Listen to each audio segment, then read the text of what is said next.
Feel the real fear with us.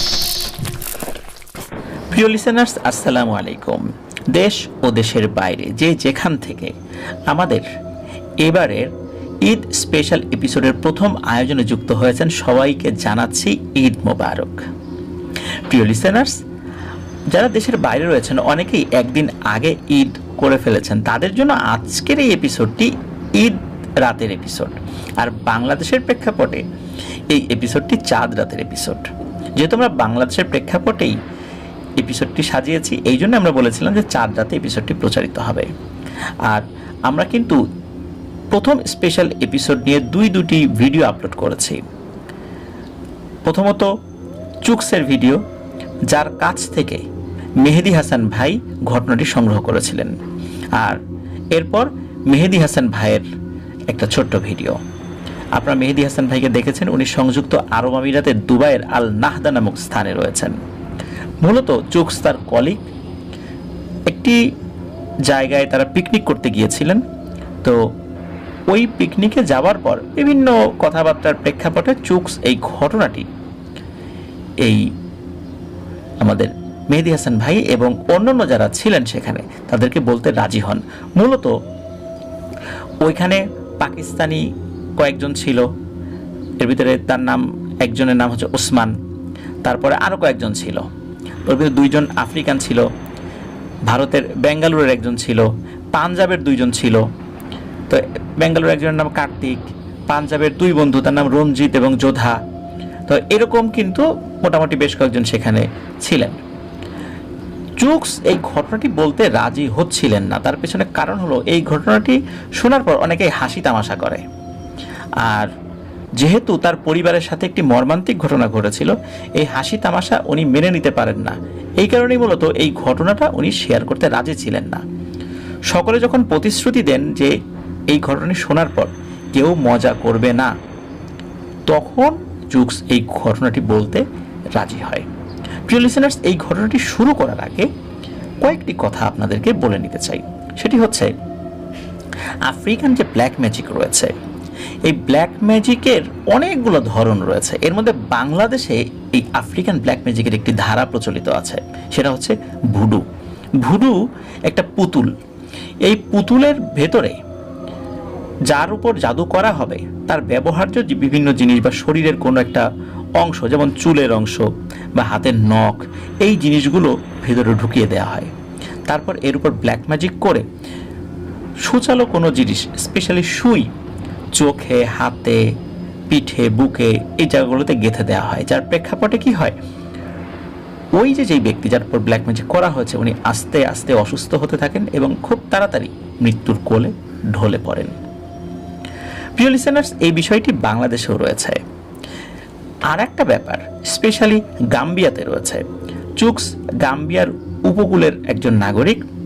তো ওই এলাকাতে দুই ধরনের ব্যাপার প্রচলিত আছে।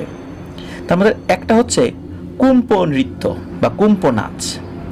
আপনারা ইউটিউবে এটার উপর যদি সার্চ করেন বা কুম্পো ড্যান্স এটা লিখে সার্চ করেন, অসংখ্য ভিডিও আপনারা পাবেন।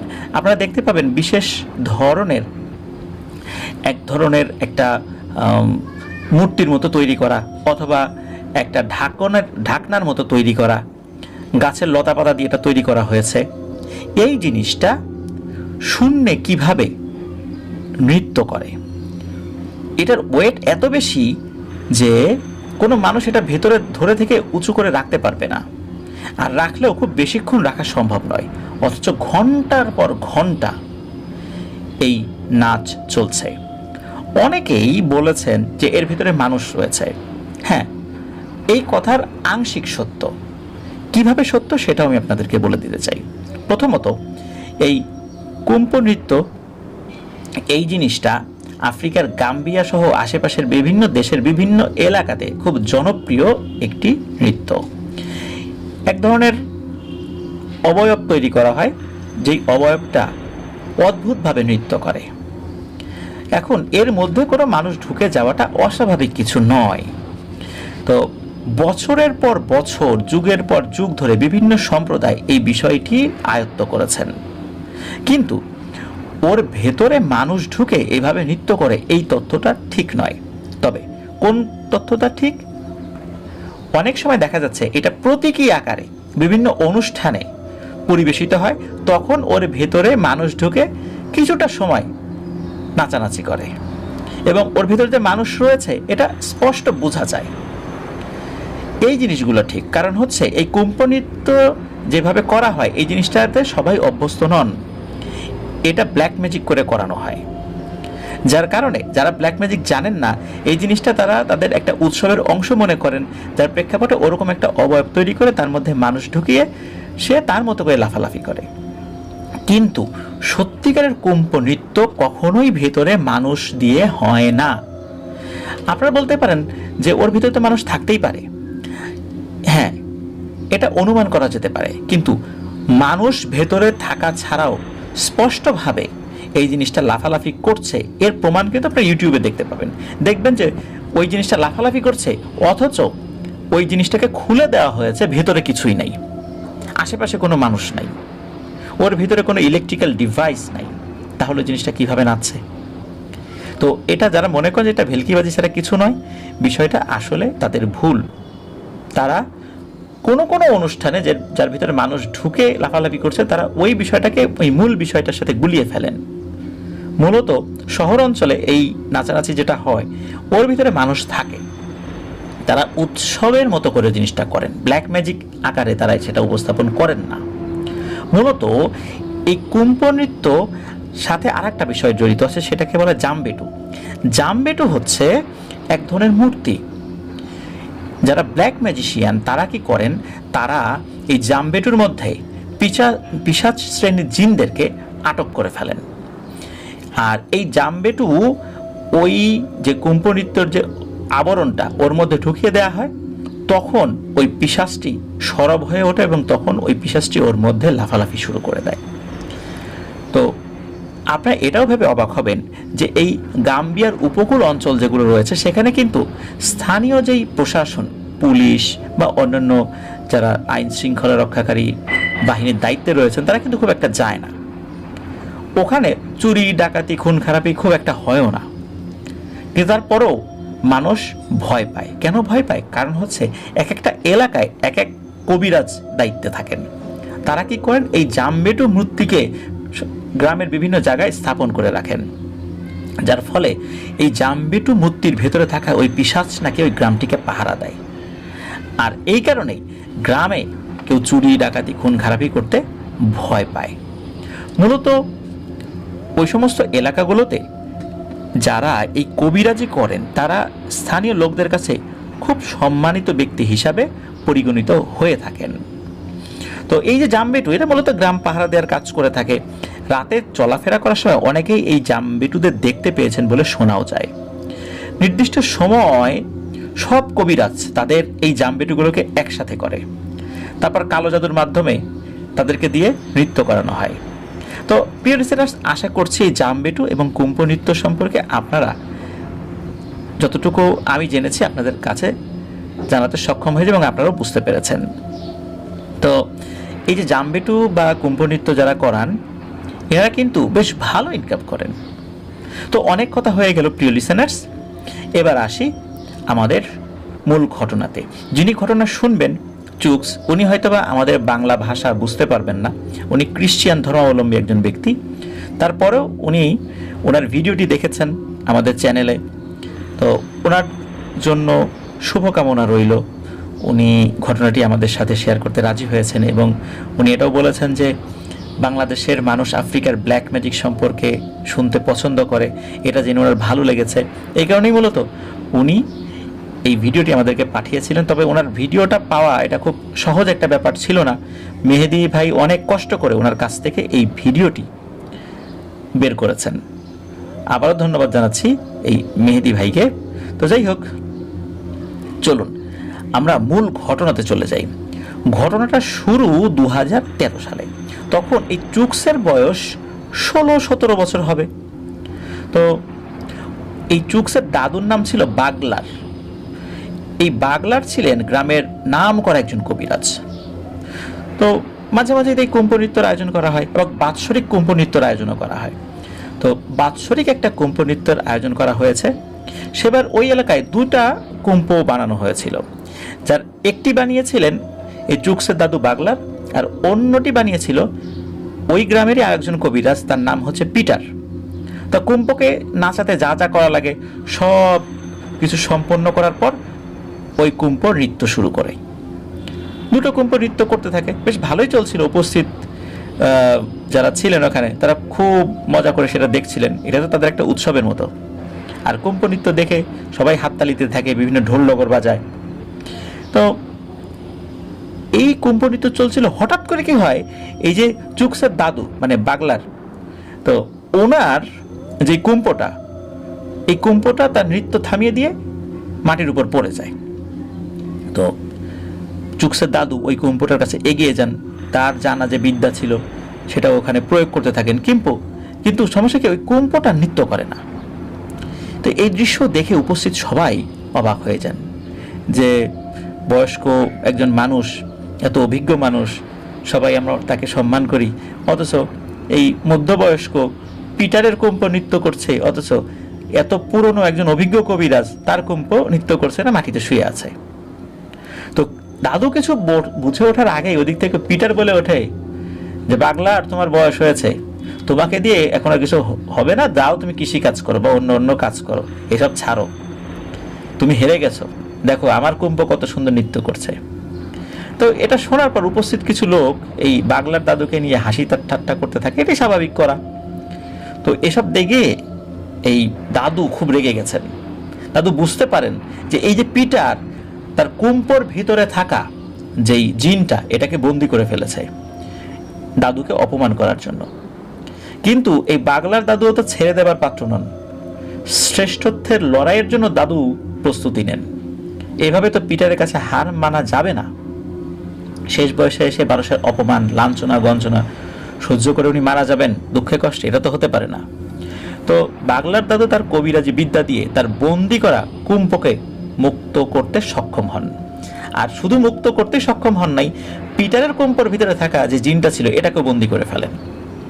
এবার পিটারের কুম্ভ নৃত্য থামিয়ে মাটিতে পড়ে যায়, আর বাগলার দাদুর কুম্ভ নৃত্য করতে থাকে। তখন গ্রামের সবাই অবাক, কি হচ্ছে তারা বুঝে উঠতে পারেন না। তবে এটা বুঝতে পারেন গোপনে এই 2 কবিরাজের মধ্যে জাদুর লড়াই চলছে। বিষয়টা গ্রামবাসী উপভোগ করে, তারাও দেখতে চায় কে সেরা, কার ক্ষমতা বেশি। পিটার অনেক চেষ্টা করেও কুম্ভকে নাচাতে ব্যর্থ হয়। তখন দাদু বলে, কি পিটার, বুড়ো হয়েছি এটা সত্য, কিন্তু আমার জাদু ক্ষমতা এখনো আগের মতো কিন্তু আছে, চেষ্টা করে কোনো লাভ হবে না। তুমি আমার কাছে জাদুবিদ্যা একটা বাচ্চা শিশু মাত্র, হার মেনে নাও আর এখান থেকে কেটে পড়ো। তো দাদুর এসব কথা শুনে গ্রামের অনেকে এবার পিটারকে নিয়ে হাসি ঠাট্টা করতে থাকে। এসব সহ্য করতে না পেরে রাগে অপমানে পিটার ওই মেলা থেকে চলে যায়, আর যাওয়ার আগে দাদুকে শাসিয়ে যায়, তাকে দেখে নেবেন, এর পরিণতি ভালো হবে না, এইসব বলে। দাদুও মুচকি হাসেন এবং বলেন, যেটা হবে সেটা দেখা যাবে, যাও এখান থেকে ভাগো। তো কুম্ভ নৃত্য শেষ হওয়ার পর গ্রামবাসী দাদুকে বাহবা দিতে থাকেন, দাদুকে উপহার দিতে থাকেন।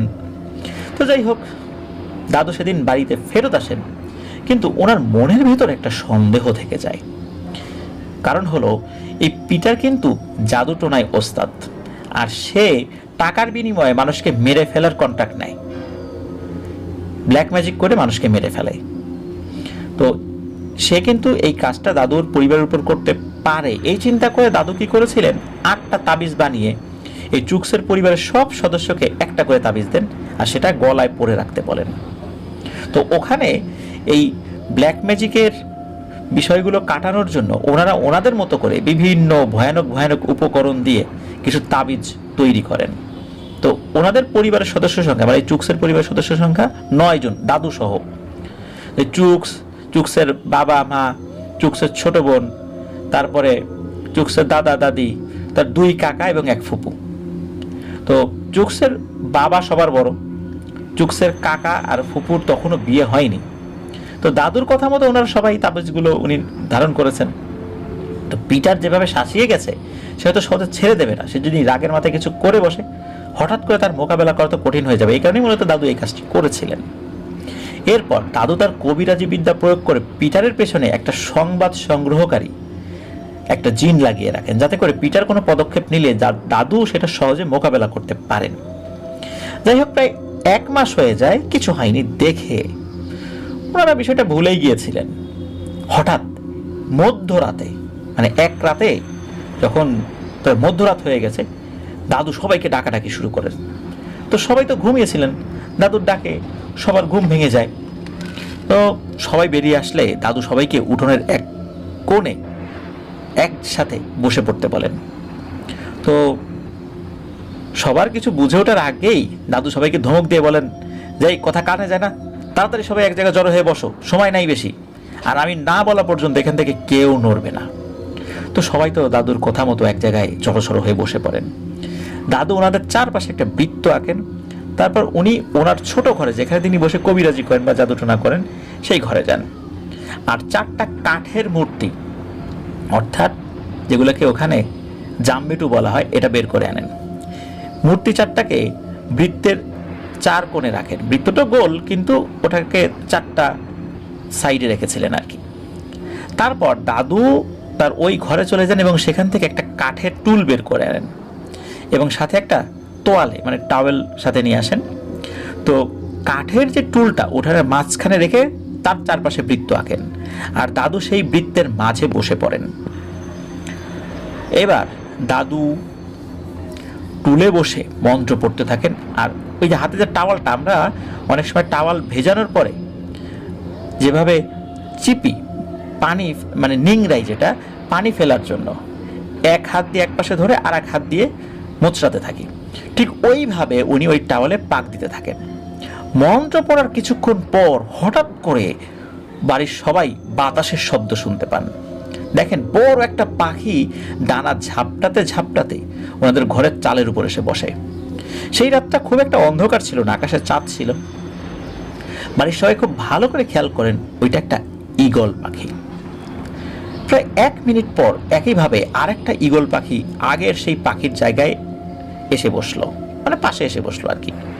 তো দাদু একইভাবে টাওয়ালে পাক দিচ্ছেন, ওই টাওয়ালে পাক দিচ্ছেন আর মন্ত্র পড়ে যাচ্ছেন। এভাবে পরপর 9টা ঈগল পাখি ওনাদের ঘরের চালে এসে বসলো। তো বাড়ির সকলের ভেতরে এক ধরনের আতঙ্ক সৃষ্টি হয়েছে, আসলে কি হতে যাচ্ছে। পরিস্থিতি যাই হোক, ওনাদের বিশ্বাস ছিল যে দাদু সবকিছু সামলিয়ে নেবেন, কারণ উনি অনেক বড় একজন কবিরাজ। হঠাৎ করে কি হলো, ওই যে সামনে যে 4টা জামবেটু রেখেছিল, যে পুতুল আর কি, কাঠের পুতুল, হঠাৎ করে একটা জামবেটু একটু নড়ে উঠলো। সাথে সাথে একটা ঈগল পাখি চাল থেকে উড়ে ওনাদের সামনে, মানে ওই যে যারা বসেছিল বৃত্তের ভিতরে, বাড়ির সবাই ওই দিকটাতে চলে আসে। ঈগল পাখির এই ক্ষিপ্র গতিতে আসা দেখে ওই বৃত্তের ভিতরে থাকা সবাই ভয় পেয়ে যান এবং একে অন্যকে জড়িয়ে ধরেন। কারণ দাদু বলেছিলেন যা কিছু হয়ে যাক বৃত্তের বাইরে বের হওয়া যাবে না, উনি যতক্ষণ না পর্যন্ত না বলেন। ঈগল যেভাবে শিকার ধরে ঠিক একইভাবে মাটি থেকে কিছু একটা ধরে নিয়ে উড়ে চলে গেল। ওই বৃত্তের ভেতরে থাকা লোকদেরকে আক্রমণ করলো না। প্রথম দিকে বৃত্তের ভেতরে থাকা এই যে চুক্স বা অন্যান্যরা কিছু দেখতে পান নাই যে পাখিটা আসলে কি ধরে নিয়ে গেল। এর 20 থেকে 25 সেকেন্ড পর আবার জামবেটু একটু নড়ে ওঠে আর মাটিতে পড়ে যায়। সাথে সাথে আর একটা ঈগল একইভাবে ছো মেরে কিছু একটা ধরে নিয়ে উড়ে চলে যায়। এবার ওনারা খেয়াল করেন যে ঈগলের মুখে যেটা, সেটা একটা সাপ। তো প্রথমে পা দিয়ে ধরেছে, তারপর ঠোঁট দিয়ে আর একটা অংশ ধরেছে, এইভাবে উড়ে চলে গেছে। তো এইভাবে একটা একটা করে জামবেটু নড়ে ওঠে আর একটা ঈগল এসে সাপ ধরে নিয়ে চলে যায়। জামবেটু ওখানে 4টা ছিল, কিন্তু ঈগল ছিল 9টা।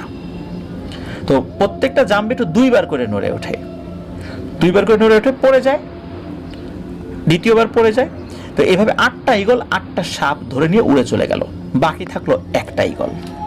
কিন্তু দাদু কিন্তু তার মন্ত্র পড়া বন্ধ করেন নাই। হঠাৎ দাদু তার হাতের যে টাওয়েলটা, এই টাওয়েলটা উঠোনের একদিকে ছুঁড়ে মারেন। যেদিকে মারেন সেদিকে বিরাট এক আর্তনাদ শোনা যায়, মানে কাউকে প্রচন্ড জোরে আঘাত করলে যেমন কেউ আর্তনাদ করে ওঠে, ঠিক তেমন।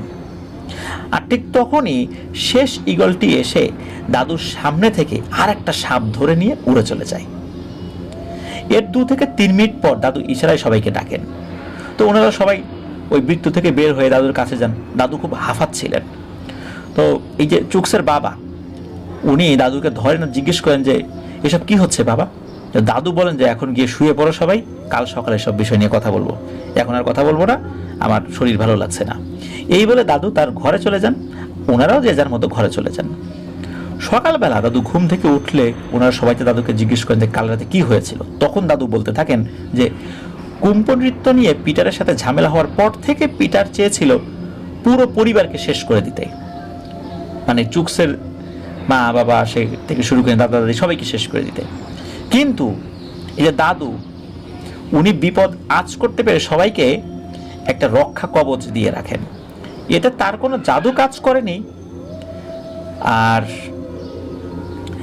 এর ফলে ওই পিটার খুব একটা ক্ষতি করতে পারেনি, যেহেতু সবাই আর একটা জাদুর মন্ত্র দিয়ে সিদ্ধ করা মাদুলি ধারণ করেছে। তখন পিটার বুঝতে পারে এভাবে তো কাজ হবে না। তখন সে অন্য কৌশল অবলম্বন করে, এটা হচ্ছে সর্প চালান বা সাপ চালান। এটা খুবই ভয়ানক একটা আফ্রিকান কালো জাদু। এর সামনে কোনো রক্ষা কবচ কাজ করে না, মানে যে যত বড় তাবিজ নিক না কেন কোনো লাভ নাই। ওই সাপ যার উপর একবার চালান করা হয়, যে কোনো ভাবে হোক, ওই সাপটা ওই ব্যক্তিকে দংশন করবেই। আর একবার যদি এই সাপ কাউকে কাটে তবে তার আর কোনো রক্ষা নেই, নিশ্চিত মৃত্যু। পিটার বেশ কিছুদিন ধরে বনে জঙ্গলে চষে বেরিয়ে কিছু বিষাক্ত সাপ ধরে। এইভাবে কিছু না, প্রায় 100টা সাপ ধরে। 100টা সাপ ধরার পর এগুলাকে টুকরো টুকরো করে কাটে, তারপর 9টা হাঁড়িতে করে গরম পানিতে সেদ্ধ করে, তারপর তন্ত্র মন্ত্র পড়ে এগুলো রেখে দেয়। 7 দিন পর প্রত্যেকটা হাঁড়িতে বিষাক্ত একটা একটা সাপের জন্ম হয়। এই সাপগুলো কিন্তু স্বাভাবিক সাপ ছিল না, এগুলো ছিল পিশাচ সাপ। মূলত এই তন্ত্রমন্ত্রের কারণে ওইখানে একটা পিশাচ চলে আসে এবং ওই পিশাচটাই সাপের রূপ লাভ করে। গত রাত্রে যখন দাদু ঘুমিয়েছিলেন তখন তার বার্তাবাহক জিন এসে স্বপ্নের ভিতরে এইসব কথা বলে দেয় যে আজ রাত্রে সেই পিশাচ সাপগুলো আসবে। এই সাপ সাধারণ সাপ না, এই সাপ একবার কাটলে মৃত্যু নিশ্চিত। তখন উনি দ্রুত ঘুম থেকে উঠে পড়েন এবং পিটারের পাঠানো সাপের মোকাবেলা করার জন্য উনি প্রস্তুতি নেন এবং সবাইকে ডেকে এই রিচুয়ালটা করেন। তো পিটার এই দাদুকে মারার জন্য ভিন্ন একটা কৌশল অবলম্বন করেছিল। সে দাদুর পেছনে শুধু একটা সাপ না, সাপের সাথে একটা শক্তিশালী ভয়ানক জিনও চালান করে, যাতে ওই জিনের সাথে মোকাবেলা করার সময় দাদু ব্যস্ত হয়ে পড়বেন। আর ঠিক ওই সুযোগে সাপটা খুব সহজেই দাদুকে দংশন করতে পারে। তো বাড়ির অন্য সদস্যরা যে ঈগল পাখিগুলো দেখেছে সেগুলো আসলে কোনো ঈগল পাখি ছিল না, সেগুলো ছিল এই দাদুর অনুগত জিন, যারা ঈগল পাখির রূপে এসে ওই সাপগুলোকে ধরে নিয়ে গেছে আর ওই সাপগুলোকে মেরেও ফেলেছে। আর এই ঈগলগুলোকে সাপ ধরতে সাহায্য করেছে এই জামবেটুগুলো। এই জামবেটুর ভেতরে তো আবার জিন রয়েছে। সবকিছু শোনার পর বাড়ির সবাই তো ভয় পেয়ে যান আর পিটারের উপর ভয়ানক রাগ হতে থাকে। তো একটা অনুষ্ঠানকে কেন্দ্র করে এত কিছু কিভাবে করে মানুষ? গাম্বিয়াতে এই ধরনের অনুষ্ঠান হর হামেশাই হয়। অনেক কবিরাজরা এসে তারা তাদের বিদ্যা জাহির করেন, কিন্তু তাই বলে একটা পরিবারকে ধ্বংস করার জন্য এরকম কাজ করবে এটা তো হতে পারে না। এই কারণেই বাড়ির সবাই পিটারের উপর খুব রাগ হয়। আর মূলত দাদু তো ওই পিটারের জিনকে আটকায় নাই, পিটার নিজেই এই কাজটি করেছিল, দাদুর জিনকে আটকে রেখেছিল, যার ফলে তার কুম্ভ নৃত্য করা থামিয়ে দিয়েছিল। দাদু তো শুধু তার জবাব দিয়েছে। বিষয়টা সেখানে শেষ হয়ে গেলে ভালো হতো, কিন্তু পিটার যেটা করলো এটা খুবই জঘন্য কাজ। পিটার এই চুকসের পুরো পরিবারকে শেষ করে দিতে চেয়েছিল। এদিকে পিটারের বাবা আর কাকাও তো ভীষণ ক্ষিপ্ত হয়ে যায়। তারা প্রস্তুতি নিয়ে বের হয়ে যায় পিটারকে মারার জন্য। তারা লাঠি সোটা বা ওখানকার যে অস্ত্র শস্ত্র যেগুলো আছে তারা যেটা ব্যবহার করে সেগুলো নিয়ে বের হয়ে যায় যে পিটারকে মেরেই ফেলবে এক্ষুনি। কিন্তু দাদু বাধা দেয় আর বলে যে মাথা গরম করে লাভ নেই, তাতে ঝামেলা বাড়বে, জাদুর বদলা জাদু দিয়ে নিতে হবে। যাই হোক, দাদু সবাইকে কিছুটা শান্ত করে আর সে তার মতো করে কাজ করতে থাকে। এই ঘটনার 10 থেকে 12 দিন পর হঠাৎ একদিন পিটার দাদুর বাড়িতে আসে, মানে এই চুকসের বাড়িতে আসে। প্রথমে তো তাকে দেখে উপস্থিত সবাই, মানে বাড়ি যারা ছিলেন আর কি, সবাই তো ভয় পেয়ে যায়। একই অবস্থা তার, তার পুরো শরীর জুড়ে গোল গোল ক্ষত আর ক্ষত স্থানে পচন ধরেছে। তার শরীর দিয়ে ভয়ানক দুর্গন্ধ বের হচ্ছে, আর তার গলাটা অনেক ফুলে ফুটবলের মতো হয়ে গেছে। এই পিটার ছিল লম্বা চওড়া সুঠাম দেহের অধিকারী, কিন্তু কোথায় সেই লম্বা চওড়া শরীর?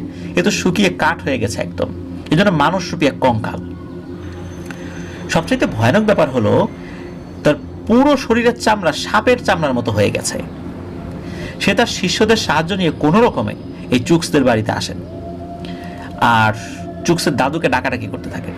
গলা ফুলে থাকার কারণে সে ভালো করে কথা বলতে পারছিল না, তার গলা দিয়ে খুব একটা আওয়াজও বের হতে চাইছিল না। যাই হোক, ডাকাডাকির একটা পর্যায়ে দাদু বের হন, কিন্তু পিটারকে দেখে দাদু কিছু না বলে আবার ঘরে চলে যান। তখন পিটার উঠানে দাঁড়িয়ে বলে, মুরব্বী, আমার ভুল হয়ে গেছে, আমাকে ক্ষমা করে দিন, আমি হেরে গেছি, আপনি জিতে গেছেন। আপনি আমার উপর যে জাদু করেছেন এটা কাটানোর ক্ষমতা আমার নেই, আপনি আমার থেকে বড় কবিরাজ, আমি আপনার সাথে যেই ক্ষমতা প্রদর্শন করেছি এটা মহা অন্যায় হয়েছে, আমাকে ক্ষমা করুন। তো এই যে ব্যাপারটা যখন ঘটছে তখন দাদু নির্বিকার। পিটার বলছে যে আমি অনেককেই দেখিয়েছি, সবাই বলেছে যে এই জাদুটা করেছে তার কাছে যাও, সেই পারবে সমাধান করতে। তো দাদু এতক্ষণ পরে মুখ খোলেন, বলেন যে এসব বলে এখন আর কোনো লাভ হবে না, তুমি তোমার পাপের শাস্তি পাচ্ছ, এটা তোমার প্রাপ্য। তুমি আমার পুরো পরিবারকে ধ্বংস করতে চেয়েছিলে, কিন্তু আমি তো তোমার মতো অমানুষ না, আমি তো শুধু তোমার উপর জাদু করেছি, আমি চাইলে তোমার পুরো পরিবারের উপর করতে পারতাম। তো এই কথা শোনার পর পিটার হাউমাউ করে কাঁদতে থাকে। পিটার বলে, আমি মারা গেলে আমার পরিবারকে কে দেখবে? মানছি আমি রাগের মাথায় একটা ভুল করে ফেলেছি, কিন্তু আপনিও সেই একই কাজটাই তো করলেন, আমাকে ক্ষমা করে দিন, আমি কথা দিচ্ছি আর কোনোদিন আমি কারো কোনো ক্ষতি করব না। কিন্তু দাদু তাকে পরিষ্কার জানিয়ে দেন সে তাকে বিশ্বাস করে না, আর দাদু তার জাদু তুলে নেবেন না। তো যাই হোক, পিটার অনেক অনুনয় বিনয় করে কোনো লাভ হয় না, পিটার হতাশ হয়ে চলে যায়। আর যাবার আগে পিটার বলে যায় যে আমি জানি আমি আর বেশি দিন বাঁচবো না, কিন্তু মরার আগে আমিও কিন্তু কিছু একটা করে মরবো, এটা কিন্তু মাথায় রেখেন। তো এখানে একটা কথা বলে রাখা ভালো, এই যে পিটার টাকার লোভে মরণ বানের কাজগুলো করতেন, যেটা ঘটনার শুরুতে বলেছিলাম একবার, যে কালো জাদু করে কাউকে মেরে ফেলা, টাকা দিলেই কারোর উপর এই মরণ বানটা প্রয়োগ করবে সে। তো এভাবে সে বহু মানুষকে হত্যা করেছে। তো দাদু কিন্তু কালো জাদু করতেন, কিন্তু কখনো কাউকে মরণ বান মারতেন না, উনি এটা জানতেন, এই মরণ বান মানা কিন্তু উনি জানতেন, তারপরে উনি কখনো এটা করেন নাই।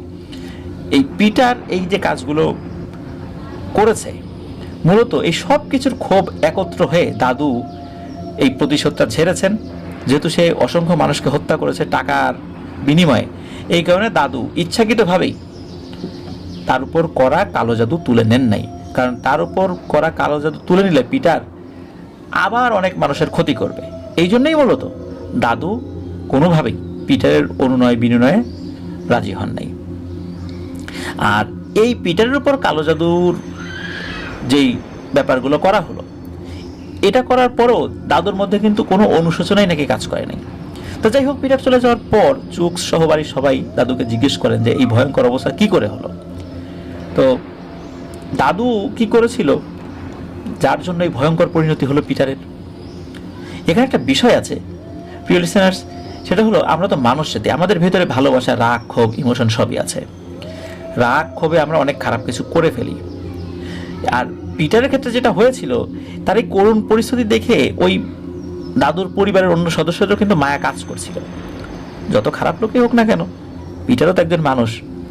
আর তার উপরে এত ভয়ানক কালো জাদু করা হয়েছিল, আর তার পরিণতি দেখে অন্তত সকলের মনেই মায়া জন্মেছিল।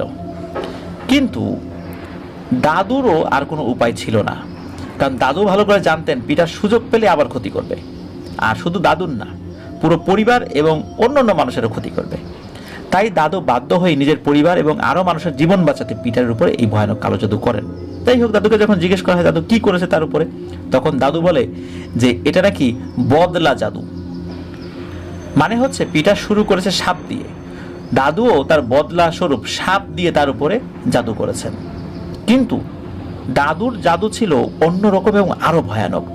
পৃথিবীর কারো শক্তি নেই এই জাদুর এই বন্ধনীটা কাটানোর। এই জাদু শুধু নাকি এই দাদুই পারেন এবং দাদুর যিনি ওস্তাদ উনি পারতেন।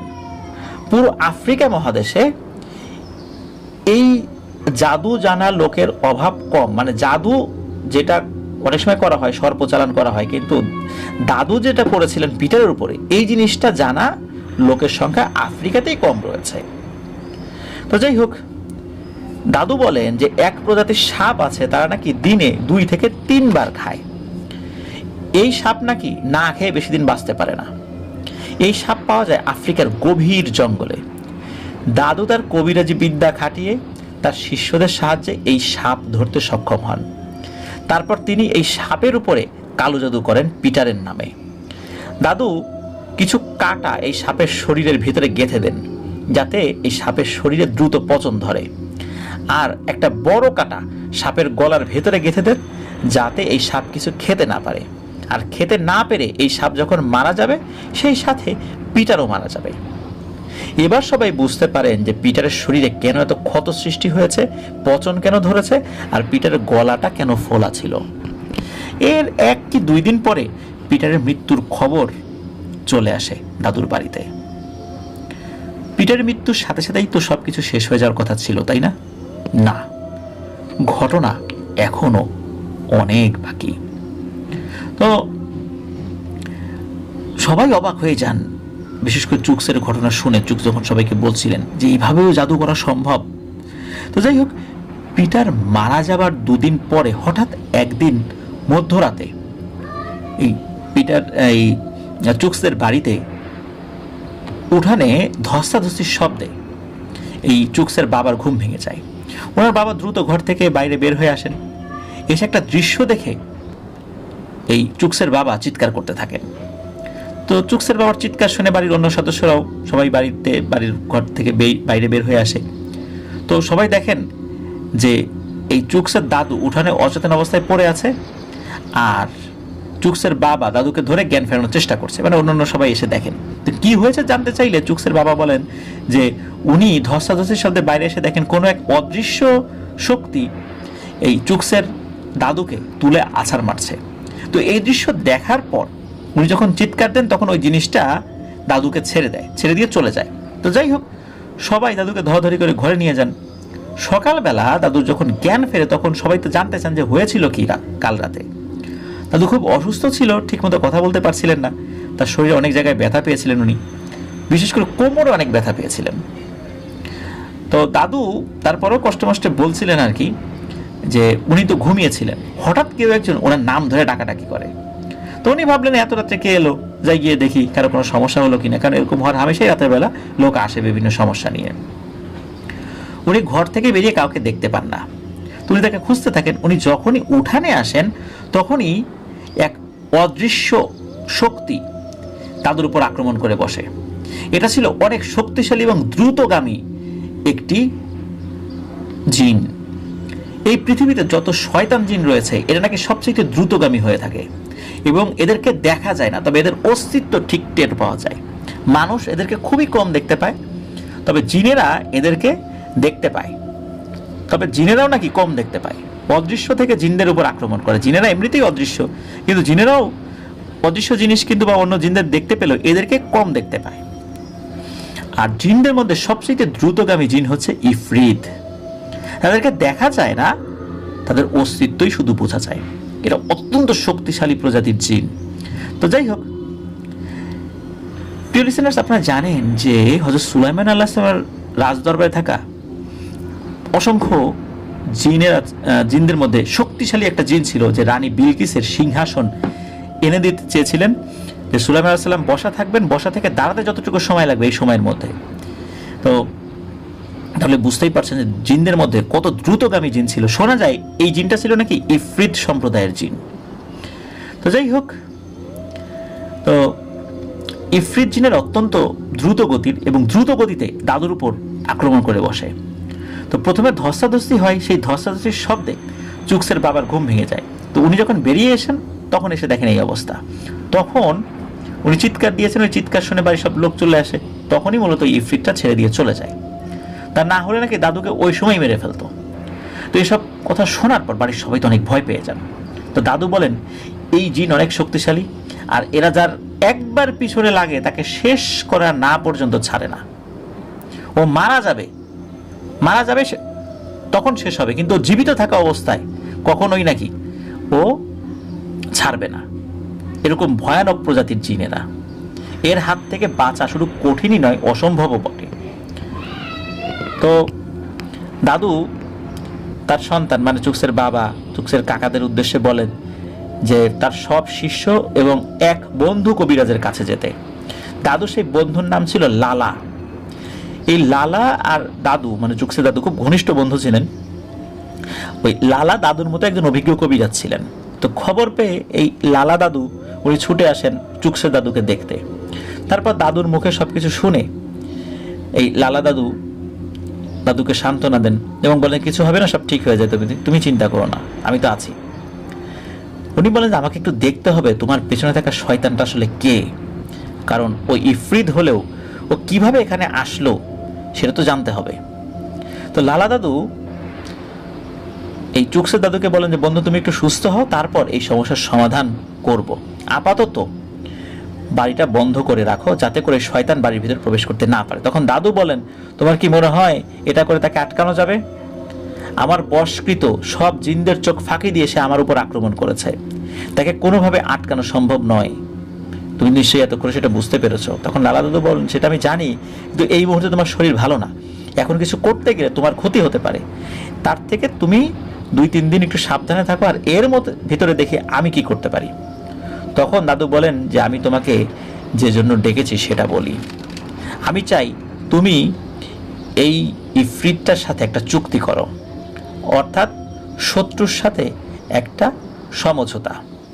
আর আমি জানি যে এই কাজ তুমি আমার থেকে ভালো পারো, এই উপকারটুকু করে দাও আমার। লালা দাদু তো বেশ চিন্তায় পড়ে যান। একটু ভেবে চিন্তা করে সে চুকসের দাদুকে বলেন যে হ্যাঁ সেটা করা যায়, কিন্তু তুমি তো ভালো করে জানো বাগলার, সে যদি চুক্তি করতে রাজি হয় তখন সে যা চাইবে তাকেই সেটা দিতে হবে, আর তা না হলে তুমি আর আমি কেউ বাঁচবো না। এখন ভেবে বলো তুমি কি তার শর্ত মানতে প্রস্তুত? দেখা গেল সে এমন কিছু চেয়ে বসলো যেটা তুমি দিতে পারবে না, তখন কিন্তু বাঁচতে হলে তোমাকে দিতেই হবে, আর দিতে না পারলে মৃত্যু অবধারিত। এর থেকে আমি বলি তুমি 2-3টা দিন একটু সাবধানে থাকো, তারপর আমরা একসাথে ওই শয়তানের মোকাবেলা করব। সে যতই শক্তিশালী হোক না কেন, তার থেকে শক্তিশালী জিনকে বশ করে তাকে শায়েস্তা করব।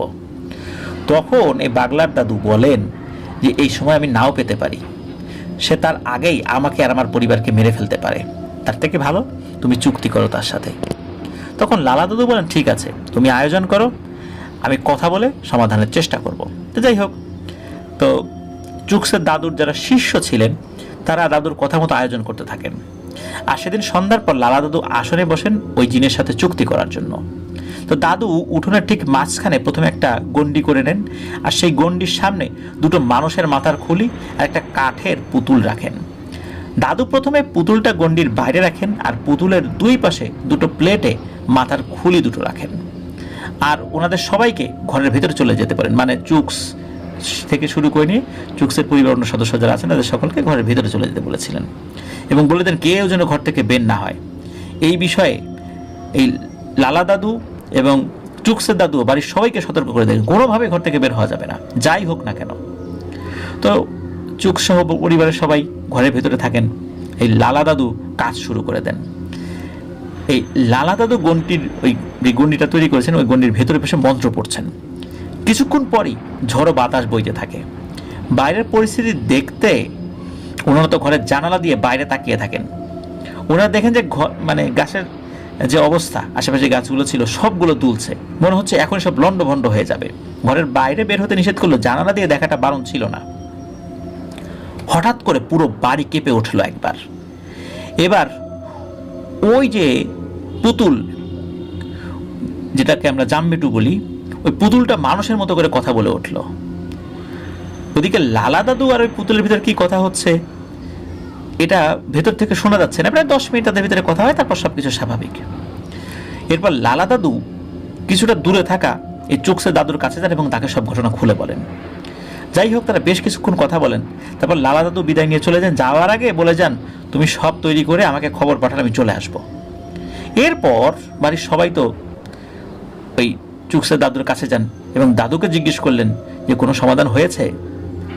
কিন্তু দাদু তো চুপচাপ, তার চোখে মুখে চিন্তার ছাপ। দাদু একদম নীরব। দাদুকে আবার জিজ্ঞাসা করা হলে দাদু নীরবতা ভেঙে বলেন, এই শয়তান জিন অনেক শক্তিশালী এবং সরাসরি লুসিফারের অনুসারী। এই লুসিফার হতেছে ইবলিশ শয়তান। তো এই যে লুসিফার সরাসরি যারা তার অনুসরণ করে এবং তাকে পূজা করে, এরা অত্যন্ত শক্তিশালী হয়, বিশেষ করে জিনদের মধ্যে। আর এদেরকে থামানোটা অত্যন্ত কঠিন ব্যাপার। এই পিটার মৃত্যুর আগে একটা যজ্ঞ করে যায় লুসিফারের নামে এবং সে একটা নর বলি দিয়েছিল, জীবন্ত একটা মানুষকে বলি দিয়েছিল। সে মরে যাচ্ছে, তারপরও সে তার পাপ কাজ থেকে বিরত হয়নি। সে একটা নর বলি দেয়, কোনো জায়গা থেকে একটা মানুষকে ধরে নিয়ে এসেছে, তাকে বলি দেয় এবং বলি দেওয়ার মাধ্যম দিয়ে এই শয়তানকে এই পরিবারের উপরে চালান করে দিয়েছে। তো এই যে লুসিফারের উদ্দেশ্যে যে বলি দেওয়া হয়েছিল, তো মূলত লুসিফারের সাথে চুক্তি হয়েছে। আর যখন কোনো মানুষ এই ধরনের নরবলি দেওয়ার মাধ্যমে লুসিফারের সাথে চুক্তি করে, তখন খুব শক্তিশালী একটা পিশাচ প্রকৃতির জিন, ইফরিত সম্প্রদায়ের জিন, তখন ওই বিষয়টা বাস্তবায়ন করার জন্য সে কাজ শুরু করে দেয়। আর যদি ওই জিনটা এই কাজ না করে, তাহলে নাকি খোদ ইবলিশ শয়তান ভয়ানক শাস্তি দেয় ওই জিনটাকে। এই জন্য যে কোনো মূল্যে এই কাজটি করেই ছাড়ে ওই জিনটা। তো যাই হোক, ওই ইফরিত জিনটা নাকি এই লালা দাদুকে বলেছিল, যদি এই চুকসের দাদু তার সবচাইতে প্রিয় দুটো জীবনকে উৎসর্গ করতে পারে, তাহলেই নাকি শুধু এই ইফরিতটা চলে যাবে, তা না হলে সে যাবে না। এবং ইফরিতটা এটাও বলেছিল যে এই চুকসের দাদু সবচাইতে প্রিয় দুটো জিনিস হচ্ছে তার দুই নাতি নাতনি। এর মধ্যে একজন হলো চুকস আর চুকসের বোন। তো যাই হোক, এখন এই যে ব্যাপারটা, এটা কি কোনো দাদু মেনে নিতে পারেন? নিশ্চয়ই না। এবং ওই ইফরিত জিনটা নাকি লালা দাদুকে বলে যান, যদি 13 দিনের মধ্যে এটা না করা হয়, তাহলে 13তম দিনে সবার মৃত্যু হবে। এই কথা শোনার পর এই চুকসের মা তো চিৎকার করে কান্নাকাটি শুরু করে দেন। তো উনি বলেন যে না, এটা হতে পারে না, আমি আমার সন্তানদেরকে মরতে দিতে পারি না। বাড়ির সবাই তো হতভম্ব হয়ে গেছেন দাদুর কথা শুনে। দাদু সবাইকে শান্ত হতে বলেন এবং দাদু এই চুকসের মাকে উদ্দেশ্য করে বলেন, বৌমা, তুমি এটা ভাবলে কি করে যে আমি এই কাজ করব? আমার দেহে প্রাণ থাকতে আমি এটা কখনোই করব না।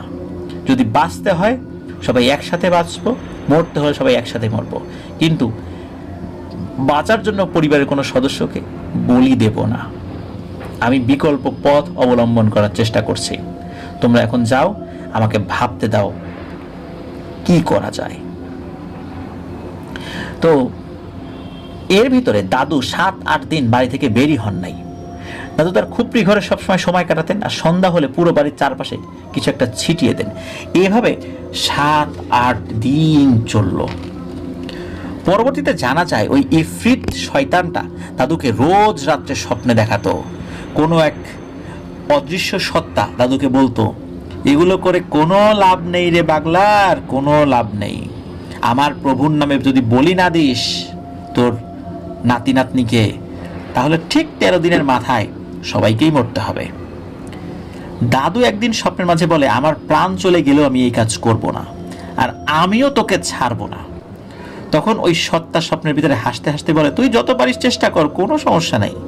তুই আমার আর আমার ক্ষমতার কাছে সামান্য পিপিলিকা মাত্র। আমি তোকে বাধা দেব না, তুই করে যা।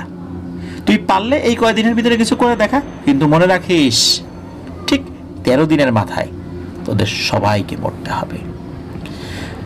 7-8 দিন পর চুকসের দাদু চুকসের বাবা আর কাকাদেরকে উদ্দেশ্য করে বলেন, তারা যেন লালা দাদু আর 3 জন কবিরাজের কথা বলেছিলেন, নাম বলেছিলেন দাদু, তাদেরকে যেন খবর পাঠান। খবর পেয়ে লালা দাদু আর ওই 3 জন কবিরাজ চুকসের দাদুর সাথে দেখা করতে আসেন। তখন চুকসের দাদু তাদের উদ্দেশ্য করে বলেন, তোমরা আমার সব থেকে কাছের বন্ধু, দীর্ঘদিন এই কবিরাজি পেশায় অনেক সময় আমি তোমাদের সঙ্গ দিয়েছি, অনেক সময় তোমরা আমার সঙ্গ দিয়েছ, অনেক সময় আমরা একই সাথে বিভিন্ন মানুষের উপকার করার চেষ্টা করেছি, আমি না পারলে তোমরা করেছো, তোমরা না পারলে আমি করেছি। আজ আমি নিজেই পরিবার সহ একটা চরম বিপদের মধ্যে পড়ে গেছি, যার সব কিছু লালা জানে। এই সমস্যা আমার জীবনের সবচেয়ে বড় সমস্যা, যার কোনো সমাধান আমি খুঁজে পাচ্ছি না। তাই তোমাদের সাথে পরামর্শ করতে চাই, আমাকে এই বিপদ থেকে রক্ষা করো। দাদুর এসব কথা শুনে ওই লালা দাদু এবং তার অন্য বন্ধুরা সান্ত্বনা দেয়, বলে, আমরা আমাদের সর্বোচ্চ চেষ্টা করব তোমাকে আর তোমার পরিবারকে এই বিপদ থেকে রক্ষা করার জন্য। তখন দাদু বলে, এইভাবে খোলামেলা কথা বলা যাবে না, ওই শয়তান যদি আমাদের পরিকল্পনার কথা জেনে যায় তবে আমরা সফল হতে পারবো না। এই বলে দাদু কি করেছেন, একটা গণ্ডি কেটেছেন, গোল গণ্ডি। তখন ওই সবাইকে ওই গণ্ডির মধ্যে নিয়ে আসেন। তখন দাদু বলেন যে আমরা এখন যে কথা বলবো সেটা এই গণ্ডির বাইরে যাবে না, কোনো জিন আমাদের কথা শুনতে পারবে না। তারপর তারা পরামর্শ করতে থাকে কিভাবে কি কাজ করা যায়। পরামর্শ শেষে ওনারা সবাই বিদায় নেন।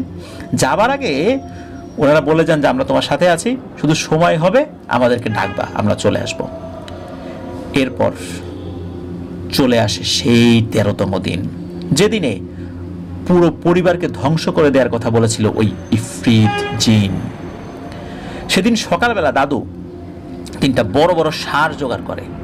এই ষাঁড় 3টা ছিল লাল বর্ণের। দুপুরের দিকে দাদুর 4 বন্ধু কবিরাজ চুকসদের বাড়িতে আসেন। তারা ষাঁড়গুলোকে প্রথমে বশ করে একটা জায়গায় বসায়, তাদের গলায় একটা করে মালা পরিয়ে দেয়। মালাটা ছিল বিশেষ এক ধরনের ফুল দিয়ে বানানো। তারপর ষাঁড়গুলোর মাথায় এক ধরনের লাল রং দিয়ে 3টা তিলক এঁকে দেয়, মানে একটা ষাঁড়ের মাথায় 3টা করে তিলক। মজার ব্যাপার হচ্ছে, এই যে ষাঁড়গুলোর সাথে এত কিছু হচ্ছে, তারা কিন্তু কোনো জায়গা পরিবর্তন করছে না, কারণ ষাঁড় কিন্তু রাগী স্বভাবের হয়। আফ্রিকান ষাঁড়গুলো আরও রাগী, তারা এক জায়গায় থাকে না, সবসময় ছুটতে থাকে, মানুষকে ধাক্কা দেওয়ার চেষ্টা করতে থাকে। কিন্তু মন্ত্র বলে তাদেরকে এমনভাবে বশ করা হয়েছে, তারা ছিল একদম শান্ত স্বভাবের, মনে হচ্ছে একদম গৃহপালিত একটা বিড়ালের মতো। যাই হোক, ষাঁড়গুলোকে পরে একটা জায়গায় বেঁধে রাখা হয়। এরপর শুরু হয়ে যায় রিচুয়াল। এই যে রিচুয়ালটা শুরু হয়, এটা নাকি কুম্প দেবতার নামে শুরু হয়। এই যে কুম্প নৃত্য করা হয়, এই কুম্প নৃত্য যেই জিনেরা করে ভেতরে, এদের একজন গুরু আছে। তো এই গুরুর নামে এই যজ্ঞটা শুরু হয়েছিল। এটা একটা ব্ল্যাক ম্যাজিক। তো এই যে চুকস, ওরা এক ধরনের ধর্মের অনুসারী, এটাকে বলা হলো বুনো ধর্ম। এই বুনো ধর্ম অনুযায়ী এই যে কুম্প দেবতা নাকি কল্যাণ আর প্রজ্ঞার দেবতা, এটা তারা বিশ্বাস করেন আর কি। তো এই শক্তিশালী জিনের রয়েছে অসীম ক্ষমতা, এটা তারা বিশ্বাস করেন। মূলত দেবতা বলতে তারা জিনের পূজা করে, আর কুম্পর মূল কাজ অশুভ শক্তিকে নাকি বিনাশ করা, এটা ওখানকার বুনো ধর্মের অনুসারীরা বিশ্বাস করেন আর কি। তো বিকাল থেকে শুরু হয় যজ্ঞ। তো চুকসের দাদু আর তার দাদুর 4 বন্ধু কবিরাজ গোল হয়ে বসে ওই কুম্প দেবতাকে, কুম্প জিনকে স্মরণ করতে থাকে। তারা এক ধরনের বাদ্য বাজাতে থাকে, এটা একটা ঝুনঝুনির মতো বাদ্য আর কি। এই বাদ্য মূলত ওই কুম্প উৎসবের দিন বাজানো হয়। তো সবাই বাদ্য বাজাতে থাকে আর সুরেলা কণ্ঠে গান গেয়ে ওই কুম্প জিন সর্দারকে স্মরণ করতে থাকে। এই যজ্ঞ চলে টানা 4 থেকে 5 ঘন্টা। ততক্ষণে সন্ধ্যা ঘনিয়ে রাত নেমে এসেছে। এরপর দাদু এই চুকসদের বাড়ির সবাইকে একটা ঘরের ভিতরে চলে যেতে বলেন এবং বলেন, যা কিছু হয়ে যাক, কেউ এখন আর ঘর থেকে বের হবে না। তো দাদুর কথা মতো ওরা সবাই ঘরের ভিতরে চলে যান। দাদু বাইরে থেকে দরজা লাগিয়ে দিয়ে, মানে বাইরে থেকে এই কারণে লাগিয়েছেন যে বাইরে কিছু হচ্ছে এটা দেখে ঘরের ভিতরে সবাই যদি বিচলিত হয়ে কোনো কারণে বাইরে বের হয়ে আসে, তখন তো সর্বনাশ হয়ে যাবে। এই কারণে উনি বাইরে থেকে দরজা লাগিয়ে দিয়েছিলেন। আর দাদু কি করছেন, ঘরের চারপাশে এক ধরনের বিশেষ ছাই ছিটিয়ে দিয়েছিলেন। এই ছাই ছিটানোর কারণ হচ্ছে যাতে কোনো অশুভ শক্তি এই ঘরে নাকি প্রবেশ করতে না পারে। এদিকে কৌতূহলবশত বাইরে কি হয় সেটা দেখার জন্য বাড়ির সব পুরুষ সদস্য জানালার পাশে এসে দাঁড়ান। চুকসও সেখানে ছিলেন। তো সবাই দেখতে পান দাদু ষাঁড়গুলোকে বের করে আনলেন একটা নির্দিষ্ট জায়গা থেকে, যেখানে রেখেছিলেন ষাঁড়গুলোকে, আর সেগুলোকে উঠোনের ঠিক মাঝখানে রেখে তার সামনে একজন কবিরাজকে দাঁড় করিয়ে চুকসের দাদু সহ বাকি 3 জন কবিরাজ উঠোনের চারপাশে দাঁড়িয়ে জোরে জোরে মন্ত্র পড়তে লাগলেন। সেদিন আকাশে চাঁদ ছিল না, তবে ঘুটঘুটে অন্ধকারও ছিল না। ঘর থেকে সবাইকে এক একটা অবয়বের মতো লাগছিল, আর তাদের মুভমেন্ট বোঝা যাচ্ছিল। রাত হওয়াতে ষাঁড়গুলোর চোখ জলজল করছিল। যাই হোক, কিছুক্ষণ মন্ত্র পড়ার পরে হঠাৎ করে বাতাস বইতে শুরু হয়, আর এই চুক্সের বাড়িটা কেমন যেন ভারী হয়ে যায়। এরপরে যেটা হলো সেটা ওনারা কল্পনাও করতে পারেন নাই। সেটা হলো 3টা আগুনের গোলা কোথা থেকে এসে ওই ষাঁড় 3টা শরীরে প্রবেশ করে, আর সাথে সাথে ওই ষাঁড়গুলো খুব ভয়ঙ্করভাবে হুঙ্কার দিতে থাকে। সিংহ যেভাবে হুঙ্কার দেয়, মনে হচ্ছে এর থেকেও অনেক অনেক ভয়ানকভাবে হুঙ্কার দিচ্ছে, যেভাবে ষাঁড় কখনো শব্দ করে না। ওই হুঙ্কার শুনে কোনোভাবেই মনে হচ্ছিল না ওগুলো ষাঁড়, মনে হচ্ছে সিংহ এবং গরিলার শব্দ একত্র করলে যেরকম শব্দ হয় ওই ধরনের একটা শব্দ, ওই ধরনের একটা হুঙ্কার আসছিল। হঠাৎ করে বাতাস তীব্র হতে থাকে, আর ষাঁড়গুলো পুরো উঠোন জুড়ে ছোটাছুটি করতে থাকে। ওদিকে দাদু আর তার কবিরাজ বন্ধুরা মন্ত্রপাঠ করেই যাচ্ছে। হঠাৎ করে শুরু হয় প্রচুর আর্তনাদ, মনে হচ্ছে অদৃশ্য কিছু যুদ্ধ করছে। মুহূর্তের ভেতরে এই চুক্সের বাড়ি হয়ে একটা যুদ্ধের ময়দান, ভয়ানক এক পরিবেশ। এই আর্তনাদ শুনে ভয়ে তো ওনারা রীতিমতো কাঁপাকাঁপি করতে থাকেন, মনে হচ্ছে এক্ষুনি ওনাদের উপর আক্রমণ করে বসবে সব ভয়ঙ্কর অদৃশ্য সত্তাগুলো। সব থেকে অবাক করা বিষয় হচ্ছে ওই ষাঁড়গুলো ছাড়া অন্য কোনো কিছু কিন্তু পরিবারের সদস্যরা দেখছে না যে কার সাথে ওই ষাঁড়গুলো মারামারি করছে। শুধু ওই যে 3টা আলোর গোলাকার যে অবয়বটা, এই 3টা অবয়ব যে ষাঁড়ের মুখে ঢুকেছিল শুধু ওইটুকু তারা দেখেছিলেন। তো ষাঁড় যে কতটা হিংস্র হতে পারে ওই রকমের মারামারি না দেখলে কোনোভাবে বোঝা যাবে না। চুক্স এটাই জানিয়েছেন আর কি।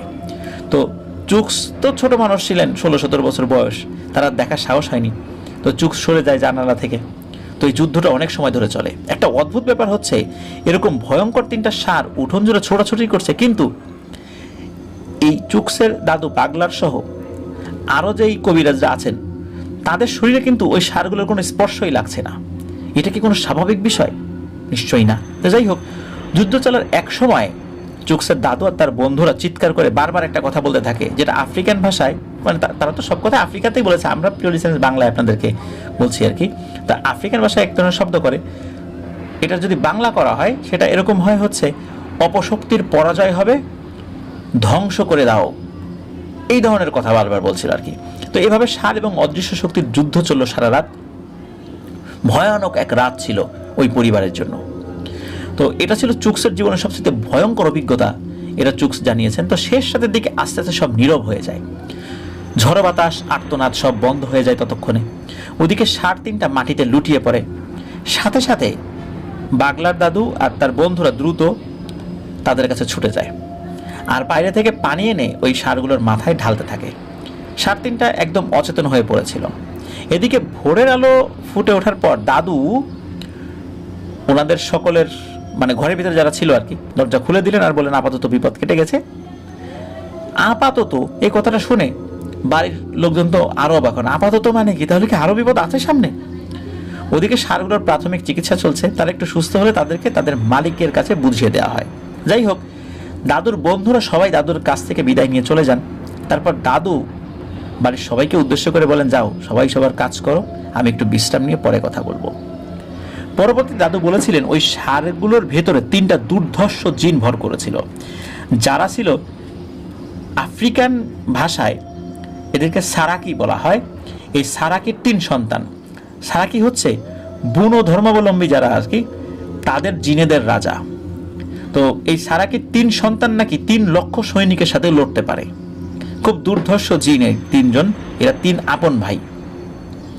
এরা সহজে কারো ডাকে সাড়া দেয় না, কিন্তু এই বাগলার দাদু মানে চুক্সের দাদু এবং তার বন্ধুদের সমস্ত অভিজ্ঞতা বিদ্যা প্রয়োগ করে তাদেরকে হাজির করতে সক্ষম হন।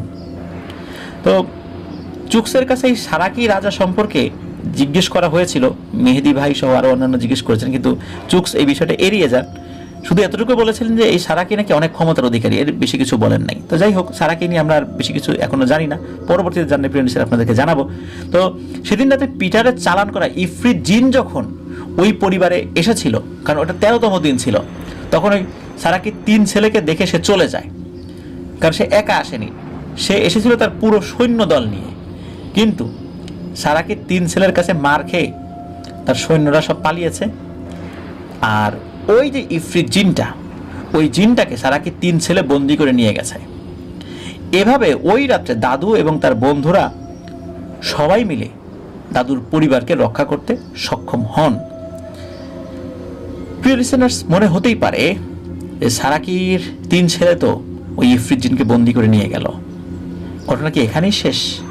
না, ঘটনা এখানেই শেষ নয়। সারাকির 3 ছেলে ইফরিতকে ধরে নিয়ে যাওয়ার পরে সবাই মনে করেছিল ঘটনাটা এখানে শেষ, কিন্তু ভুল প্রমাণিত হলো তার 10 থেকে 12 দিন পর। এই ঘটনার পর বাগলার দাদু মানে চুকসের দাদু ধরে নিয়েছিলেন যে ঘটনা শেষ হয়ে গেছে, সারাকিরা তো ওকে ধরে নিয়ে গেছে, ওকে ছাড়বে না, ওকে হয়তো মেরে ফেলবে। হঠাৎ একদিন রাত্রে দাদু স্বপ্ন দেখেন। স্বপ্নে সেই অদৃশ্য সত্তাটাকে দাদুকে বলছে, কি রে বাগলার, কি ভেবেছিস আমার হাত থেকে বেঁচে গেছিস? এই বলে সে হাসতে থাকে। আর হাসি শেষে সে বলে, আমাকে বন্দি করে রাখার মতো এত শক্তি কারো নাই রে, তুই জানিস না আমার ক্ষমতা সম্পর্কে। সারাকের 3 ছেলে আমাকে খুব বেশি দিন বন্দি করে রাখতে পারবে না, আমি লুসিফারের অনুসারী, আমাকে বন্দি করা এত সহজ না। কতক্ষণ, কতদিন অপেক্ষা কর, মরতে হবে, সবাইকে মরতে হবে। এই বলে নাকি ওই জিনটা আবার হাসতে থাকে। এই স্বপ্ন দেখার পর দাদুর ঘুম ভেঙে যায়। দাদু তো দুশ্চিন্তায় পড়ে যান। এই শয়তানটাকে কিভাবে বিনাশ করবেন সেটা আর ভেবে পাচ্ছেন না দাদু।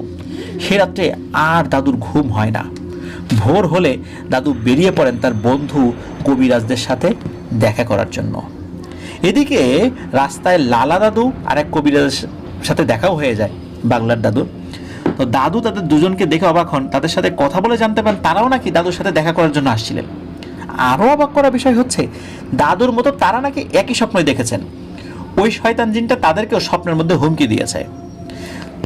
এমনকি ওই যে কবিরাজ লালা দাদুর যে আসছেন, তার আরো কবিরাজ এসেছেন, প্রত্যেকের জান তো নেবেই, তাদের পরিবারের কেউ নাকি শেষ করে দিবে ওই শয়তানটা বলেছে। ওই শয়তানটা কি বলেছে, এবার শুধু বাগলার আর বাগলার পরিবার না, এবার তোদের সাথে যুদ্ধ, এবার তোদেরকেও মারব। এই কারণেই মূলত ওই লালা দাদু আর একজন কবিরাজ আসছিলেন এবং অন্যান্য কবিরাজ যারা আছেন তারাও নাকি একই স্বপ্ন দেখেছেন। এখন বিপদ তো শুধু একার না, এই শয়তানটাকে না আটকাতে পারলে এরা কেউ বাঁচবে না, সবাইকে মেরে ফেলবে। বাঁচতে হলে যা কিছু করতে হবে সেটা দ্রুত করতে হবে। সবাই মিলে বুঝতে পারেন যে সারাকের 3 সন্তান ওই ইফরিতকে নিয়ে গেলেও সে কোনো না কোনোভাবে হয়তোবা বের হয়েই যাবে, আজ না হয় কাল, খুব বেশি দিন আটকে রাখা যাবে না। সুতরাং যা কিছু করার খুব দ্রুত করতে হবে। তখন তারা সবাই মিলে সলা পরামর্শ করতে থাকে কিভাবে এই শয়তান এবং তার পুরো বাহিনীকে বিনাশ করা যায়। সবাই মিলে সেদিন সিদ্ধান্ত নেন যে আজকে সব কিছু জোগাড় করে আগামীকাল সন্ধ্যায় সবাই মিলে ওই শয়তান জিনের ব্যবস্থা করা হবে। সেদিন সন্ধ্যার পরে দাদু কিছু রিচুয়াল করে চুক্সের বাড়ি পুরোটা বন্ধ করে দেন আর বাড়ির সবাইকে সাবধান করে দেন রাতে যেন ঘর থেকে কেউ বের না হয়। তো ওনারা দাদুর কথা মতো যে যার ঘরে চলে যান এবং যে যার মতো শুয়ে পড়েন। হঠাৎ মধ্যরাতে একটা চিৎকার শুনে সবার ঘুম ভেঙে যায়। সাথে সাথে সবাই বের হয়ে দেখে এসে যে দৃশ্য দেখতে পায়, এটা ওই পরিবারের কেউ কখনো কল্পনাও করতে পারেনি এই দৃশ্য তারা দেখবে। এটা সহ্য করার মতো নয়। তারা এসে দেখতে পায় চুক্সের একমাত্র ফুপু, এই ফুপুর মাথাবিহীন নিথর দেহ মাটিতে পড়ে আছে ওয়াশরুমের পাশে। ফুপু তো ওয়াশরুমে যাওয়ার জন্য বাইরে বের হয়েছিলেন, ওয়াশরুম থেকেই উনি ফ্রেশ হয়ে ঘুমিয়েছিলেন, কিন্তু তারপর রাতের বেলা ওয়াশরুমের চাপ ছিল এজন্য বের হয়েছিলেন। সবাই দেখেন যে ফুপুর গলার ফিনকি দিয়ে রক্ত পড়ছে, তখনও তার হাত পা ছোড়াছুড়ি করছে। কি একটা বিভৎস দৃশ্য যে একটা সুস্থ মানুষ তার মাথা ছিঁড়ে পড়ে গেছে, তার শরীর কাঁপাকাঁপি করছে, ছটফট করছে, রক্ত পড়ছে, এইভাবে চোখের সামনে মৃত্যু হচ্ছে। এই দৃশ্য দেখার পর চুক্সের দাদি আর চুক্সের মা একটা চিৎকার দিয়ে অজ্ঞান হয়ে মাটিতে পড়ে যান আর পরিবারের বাকি সদস্য পাথরের মূর্তির মতো দাঁড়িয়ে থাকেন। সেদিন পরিবারের অন্য সদস্যদের দেহ থেকে প্রাণবায়ু বের না হলেও মনে হচ্ছিল এখনই প্রাণবায়ু বের হয়ে যাবে দুঃখে কষ্টে। একসময় চুক্সের বাবা আর চুক্স এবং অন্যান্য কাকারাও মানে চুক্সের কাকারা হাউমাউ করে কান্নাকাটি শুরু করেন। তারা অনেকটা সময় নিথর হয়ে দাঁড়িয়েছিলেন এই দৃশ্য দেখে। এখানে চুক্স বলেছিলেন যে আমরা আফ্রিকানরা কিন্তু মানসিকভাবে অনেক শক্তিশালী, আমাদের চোখে এত সহজে পানি আসে না, কিন্তু আমার ফুপুর এমন মর্মান্তিক মৃত্যুতে আমাদের পাথর হৃদয়কেও মোমের মতো গলিয়ে দিয়েছিল। সে দৃশ্য, সে বেদনা, সেই বিভীষিকাময় রাতের কথা কোনোভাবেই প্রকাশ করে মনের কষ্টটা সব ঢেলে দেয়া যাবে না। তো এই কথা চুকস বলেছিলেন। আর এদিকে এই ঘটনা ঘটার পর চুকসের দাদু বারবার নিজেকে দোষারোপ করতে থাকেন। তিনি বারবার একটা কথাই বলতে থাকেন, আজ আমার ব্যর্থতার কারণে আমার মেয়েকে হারাতে হলো। সকালে খবর পেয়ে প্রতিবেশীরা, দাদুর সব কাছের মানুষজন, তার বন্ধু কবিরাজরাও ছুটে আসেন। তারা সবাই দাদুকে সান্ত্বনা দিচ্ছে, কিন্তু দাদু কারোর সাথে কোনো কথা বলছেন না। এক পর্যায়ে উপস্থিত সবাই সিদ্ধান্ত নেন লাশের সৎকার করা হবে, যেটা ওই যে জনগোষ্ঠী, যেটা ওনারা মূলত জোলা জনগোষ্ঠী, ওই জোলা জনগোষ্ঠীর রীতি অনুযায়ী যেভাবে সৎকার করা হয়ে থাকে সেই অনুযায়ী করা হবে। কিন্তু বাগলার দাদু মানে চুকসের দাদু বলে ওঠে, না, কেউ হাত দেবে না আমার মেয়ের লাশে। যে আমার কলিজার টুকরোকে এভাবে নৃশংসভাবে হত্যা করেছে তার কিছু না করে আমি এই লাশের সৎকার করব না। তোমরা সবাই চলে যাও, সময় হলে আমি সবাইকে ডাকবো। এই বলে দাদু সবাইকে চলে যেতে বলেন। উপস্থিত সবাই এই বাগলার দাদুর কথায় অবাক হয়েছিলেন। অনেকে বিব্রত হয়ে সেখান থেকে চলে যান। এরপর চুকসের দাদু লালা দাদুর উদ্দেশ্য করে বলেন, আয়োজন করো। আসলে কিসের আয়োজনের কথা বলছেন বাগলার দাদু? আমরা সেটা জানতে পারবো এখন, প্রিয় লিসেনার্স। দাদু তার এবং তার বন্ধু শিষ্যদেরকে উদ্দেশ্য করে বলেন, জঙ্গলে যাও আর যেখান থেকে পারো 7টা শেয়াল ধরে নিয়ে আসো। দাদুর কথা মতো 15-16 জনের একটা দল অনেক চেষ্টার পরে 7টা শেয়াল ধরতে সক্ষম হয়। শেয়ালগুলোকে একটা জায়গায় আটকিয়ে রাখা হয়। এরপর দাদু বলেন, বাজার থেকে 7টা মাটির পাত্র আর 10 লিটার পেট্রোল কিনে নিয়ে আসো। এদিকে দাদু চুকসের বাবা এবং কাকাদের উদ্দেশ্য করে বলেন, তোমরা কিছু শুকনো কাঠের ব্যবস্থা করে রাখো। দাদুর কথা মতো সবকিছুর ব্যবস্থা করা হয়। এরপর সবাই অপেক্ষা করতে থাকে সূর্য ডোবার। সূর্য ডোবার পরে অন্য দিনের মতো দাদু সকলের সুরক্ষার জন্য সবাইকে ঘরে চলে যেতে বলেন, আর তিনি ঘরটাকে ভালো করে বন্ধ করে দেন। এরপর চুকসের দাদু আর তার কবিরাজ বন্ধুরা মিলে শুরু করেন এক ভয়ানক যজ্ঞ, যেটা চুকসের ফুপুর মাথাবিহীন লাশের উপরে করা হচ্ছে। প্রথমে এই চুকসের ফুপুর লাশটা উঠানের একটি জায়গায় মাটিতে রেখে তার চারপাশে গোল করে বৃত্ত আঁকা হলো। এরপর শেয়ালগুলো ধরে আনা হয়, সেই সাথে লম্বা একটা ধারালো দা আর সেই মাটির পাত্রগুলো। শেয়ালগুলোর উপরে জাদুটোনা করে ওগুলোকে বশ করে ফেলা হয়েছিল, যার কারণে শেয়ালগুলো ছোটাছুটি করছিল না। তো দাদু এই মাটির পাত্রগুলো ধরে রাখার জন্য বললেন। এরপর দাদু এবং তার বন্ধুরা একসাথে মন্ত্র পড়তে থাকেন। দাদু একসময় ইশারা করেন একটা শেয়াল তার কাছে নিয়ে যাওয়ার জন্য। একজন একটা শেয়াল ধরে দাদুর কাছে নিয়ে যান। দাদু ও তার বন্ধুরা মন্ত্র পড়ে বিশেষ এক ধরনের রং সেই শেয়ালের গায়ে মাখাতে থাকে, যেটা ছিল একটা সিঁদুরের মতো নাকি। এরপর একজন কবিরাজ সেই শিয়ালটাকে ধরেন, আর একজন কবিরাজ একটা মাটির পাত্র ধরেন। শিয়ালটা কিন্তু খুব বেশি নড়াচড়া করছে না। শিয়ালটা যে মারা যাবে এখন এটাও বুঝতে পারছে না, কারণ ওটাকে তো বশীভূত করে ফেলা হয়েছে মন্ত্র পড়ে। তো দাদু ইশারায় বলেন ধারালো একটা দা তাকে দেওয়ার জন্য। ধারালো একটা দা, এক কোপে যেন কোনো কিছু ফেলে দেয়া যায় এমন ধারালো একটা দা হাতে নিয়ে দাদু মন্ত্র পড়তে থাকেন। সেই সাথে তার বন্ধুরাও মন্ত্র পড়ছেন। একসময় দাদু এক কোপে শিয়ালের ঘাট থেকে মাথাটা আলাদা করে ফেলেন, আর সাথে সাথে একজন কবিরাজ সেটাকে চেপে ধরে, আর আরেকজন কবিরাজ সেই কাটা যে শিয়ালটা, সেই শিয়ালের রক্তগুলো মাটির পাত্রে সংগ্রহ করেন। একসময় পাত্রটা রক্তে পরিপূর্ণ হয়ে যায়, তখন দুজন কবিরাজ সেই শিয়ালের বডিটাকে আরেকটা জায়গায় নিয়ে গিয়ে রাখেন। এভাবে দাদু সেই রক্তসহ মাটির পাত্রটি এই চুকসের ফুপুর লাশের পাশে যে বৃত্ত আঁকা ছিল তার পাশে রাখেন, আর ওই শিয়ালের কাটা মাথাটা ওই পাত্রের পাশে রাখেন। এভাবে 7টা শিয়ালকে বলি দেওয়া হয়। 7টা মাটির পাত্র ভর্তি শিয়ালের রক্ত আর 7টা শিয়ালের কাটা মাথা চুকসের ফুপুর লাশের পাশে গোল করে সাজিয়ে রাখা হয়। এরকম লালা দাদু আর চুকসের দাদু এরা এই লাশের দুই পাশে বসে মন্ত্র পড়তে থাকেন। বাকি 3জন কবিরাজ শুকনো কাঠগুলো নিয়ে আসেন এবং সেগুলোকে চিতার মতো সাজিয়ে তার ভিতরে পেট্রোল ঢেলে তাতে আগুন জ্বালিয়ে দেন। দাউ দাউ করে আগুন জ্বলছে। এরপর এক এক করে শিয়ালের বডিগুলো সেই আগুনের চিতার উপরে তুলে দেন। পুড়তে থাকে কাঁচা শিয়ালের কাঁচা মাংসগুলো। প্রিয় লিসেনার্স, খেয়াল করুন যে আগুন জ্বালানোর আগে কিন্তু শিয়ালগুলো ওই চিতার উপর রাখা যেত, কিন্তু না, আগুন জ্বালানোর পরে ওই শিয়ালগুলো ওই চিতার উপর দিতে হয়েছিল। এটা একটা রিচুয়ালের অংশ ছিল। তো যাই হোক, কিছু সময় পর শুরু হয় প্রচণ্ড বাতাস। এই বাতাস অন্যান্য দিনের তুলনায় একটু তীব্রই ছিল। আকাশে সেদিন চাঁদের আলো ছিল, সেদিন বাইরে কি হচ্ছে সেসব দেখতে খুব বেশি অসুবিধা হয়নি কারো।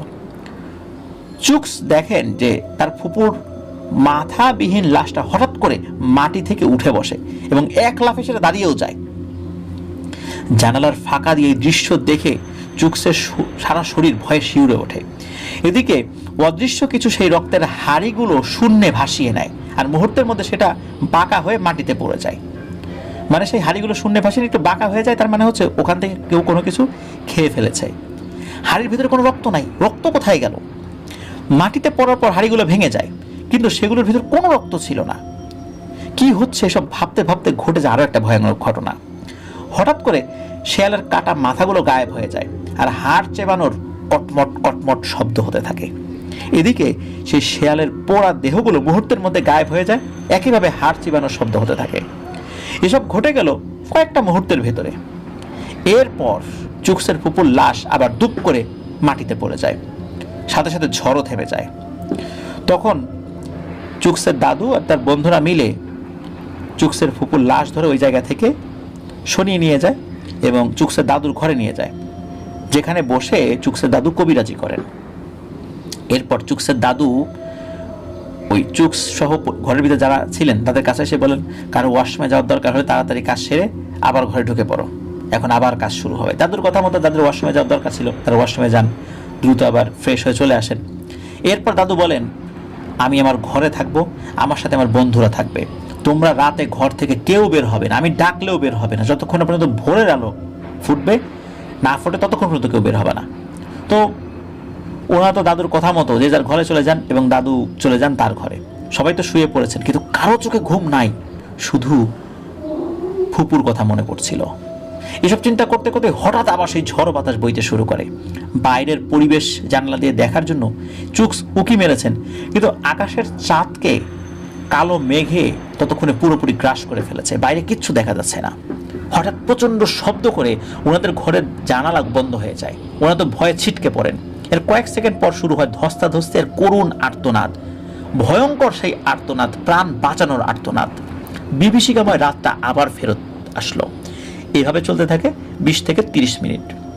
পুরো সময় জুড়ে সবাই একটা আতঙ্কের ভেতরে ছিলেন, এই বুঝি দেহ থেকে প্রাণটা বেরিয়ে যাবে, অদৃশ্য কোনো একটা সত্তা এসে আক্রমণ করবে, এক টানে মাথাটা ছিঁড়ে ফেলবে দেহ থেকে।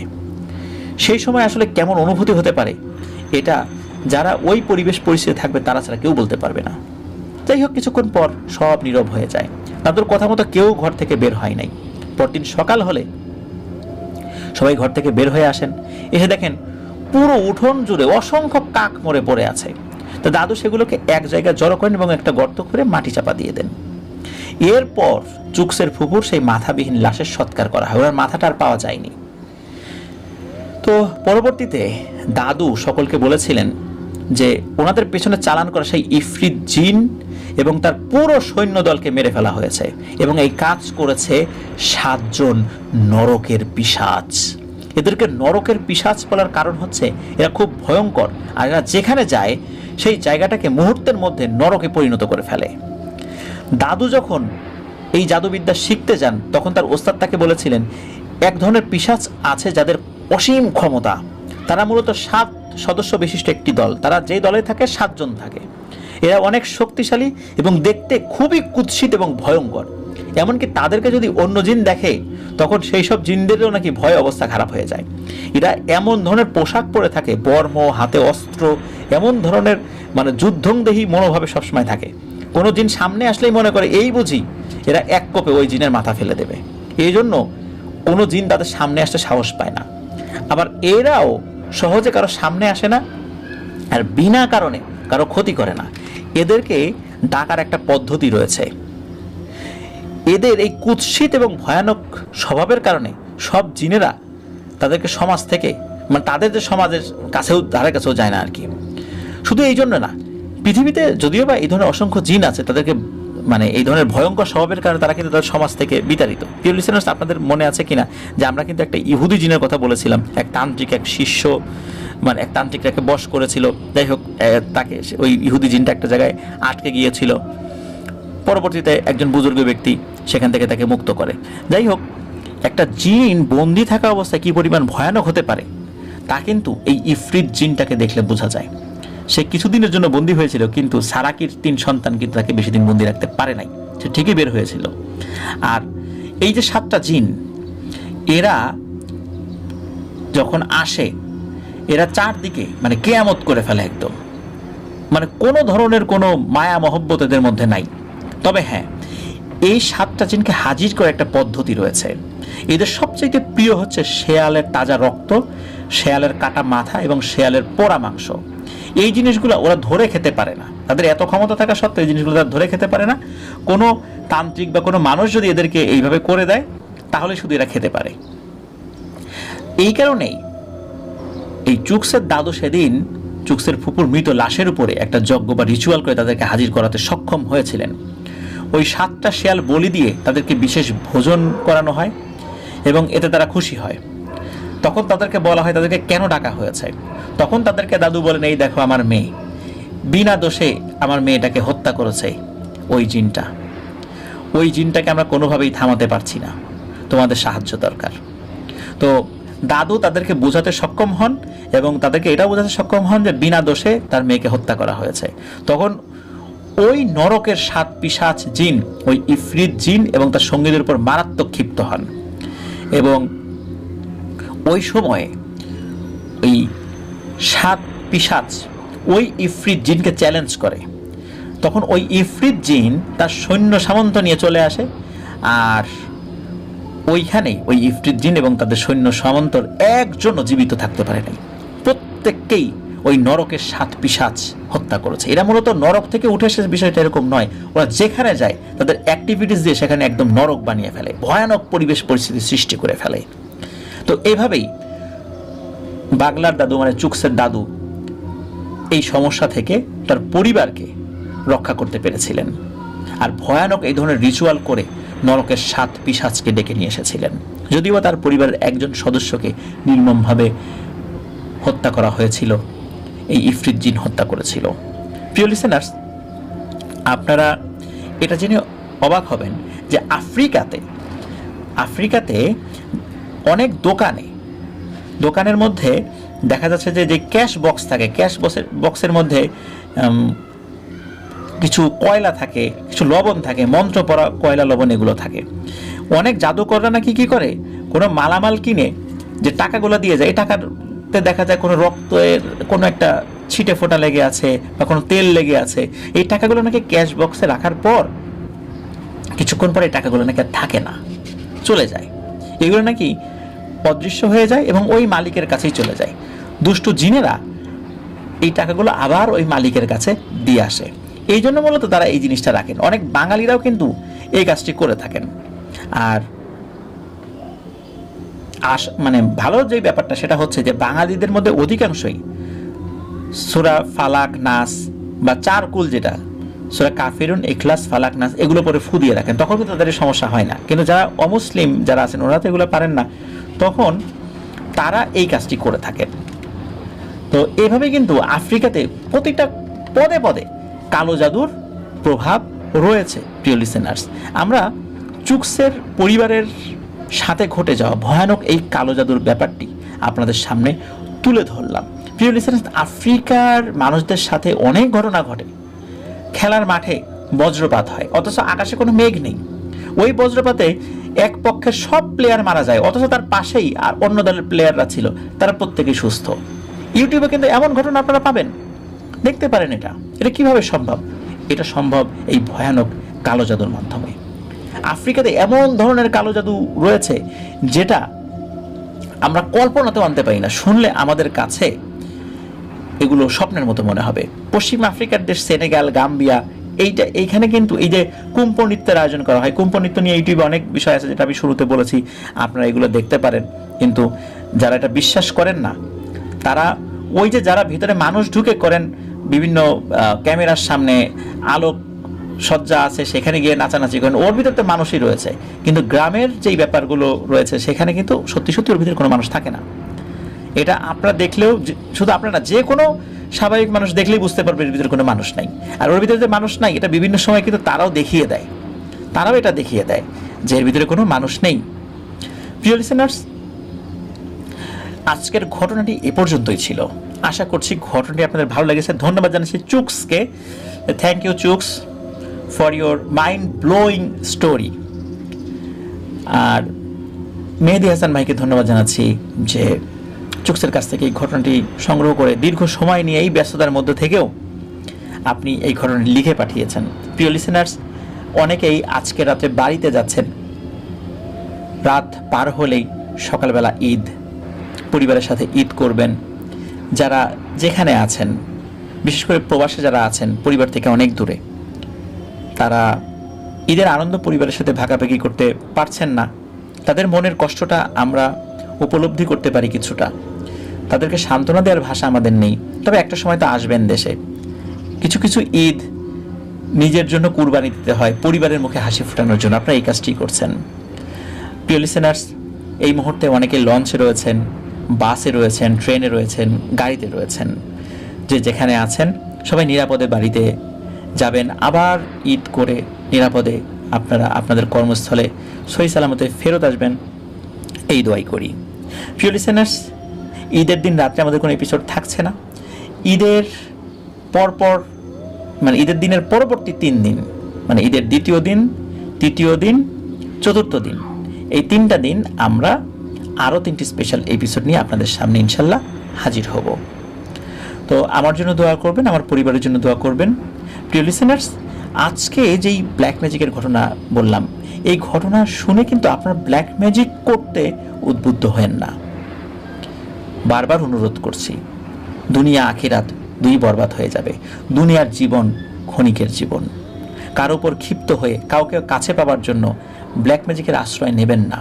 যাকে কাছে আনার চেষ্টা করবেন, তাকে কাছে আনতে গিয়ে আপনার স্রষ্টাকে তো আপনি দূরে সরিয়ে দিয়েছেন।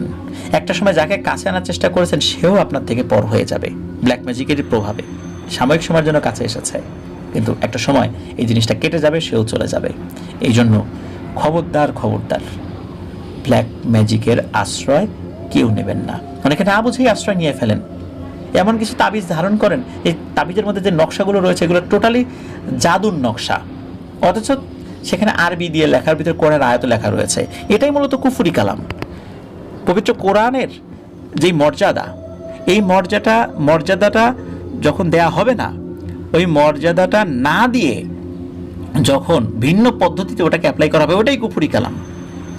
সুতরাং আমরা এই বিষয়গুলো খুব সতর্ক থাকবো। প্রিয় লিসেনার্স, আমাদের চ্যানেল সাবস্ক্রাইব করতে কিন্তু ভুলবেন না।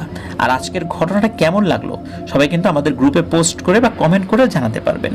আমাদের গ্রুপ এবং পেজ, যার নাম আফনান দ্য হরর ওয়ার্ল্ড, এই দুটো লিঙ্ক আমরা আমাদের ভিডিও ডেসক্রিপশনে দিয়ে রেখেছি। সেখানে গিয়ে আমাদের স্পেলিংটা চেক করে নিতে পারবেন। আপনারা আপনাদের ঘটনা আমাদেরকে ইমেল করতে পারবেন। আমাদের ইমেল অ্যাড্রেস afnanthehorrorworld@gmail.com, AFNANTHEHORRORWORLD@gmail.com।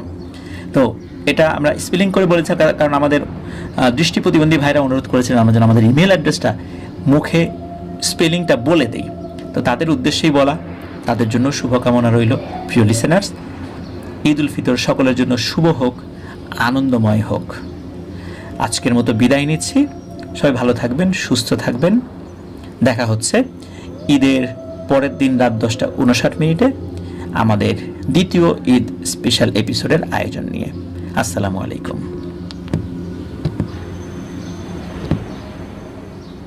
প্রিয় লিসেনার্স,